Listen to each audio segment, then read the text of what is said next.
Në datën 9 nëntor, qytetarët e Tepelenës do të votojnë për zgjedhjen e kryetarit të ri të bashkisë, ku nga Partia Socialiste kandidat është Gramo Sako, ndërsa Gabriel Gurma kandidon si i pavarur por mbështetet nga forcat opozitare.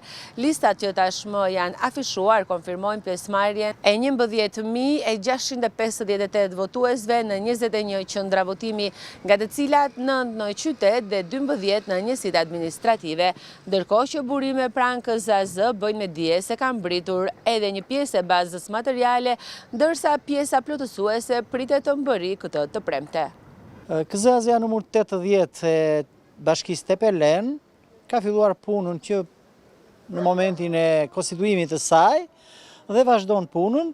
Ka ardhur një pjesë e bazës materiale, pra aparaturat e grupeve të numërimit dhe printera dhe gjithë infrastruktura tjetër, dhe pritet që ditën e premte të vinë fletë të votimit dhe materialet përfundimtare, kutit dhe gjithë shka tjetër.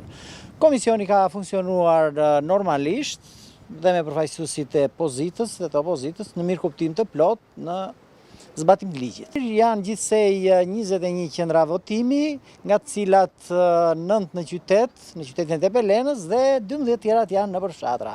Ishte edhe një qendër votimi tjetër e parashikuar në burgun në JVP-n Bënç Tepelen, por ditët e fundit kemi marrë njoftim që nuk do të funksionojë dhe nëse do të ketë votues nga burgu do të votojë në qendrën më të afërt të votimit të qytetit Tepelenës. Nga subjektet përkatëse është dërguar tashmë pranë KQZ lista emërore për komisionerët, antarët e komisioneve, vëzhgues e numërues.